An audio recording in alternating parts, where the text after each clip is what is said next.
ఇది ఆలు chicken curry చేస్తున్నానండి. దాని గురించి పెద్ద ఉల్లిగడ్డలు కోసుకున్నాను. ఇది పట్టా లవంగ్ ఇలాచి, ఇది మిక్సీ పట్టుకోవాలా. ఇది ఆలుగడ్డ కోసుకున్నానండి. చూడండి కర్రీ ఎట్లా చేస్తాను.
ఇది ఉడికేటప్పుడు కొబ్బరి పొడి వేసుకోవాలండి.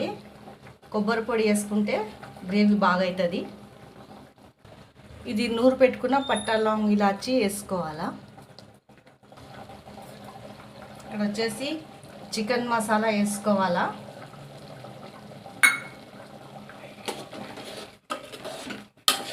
ఈ కర్రీ చాలా టేస్టీగా అవుతుందండి.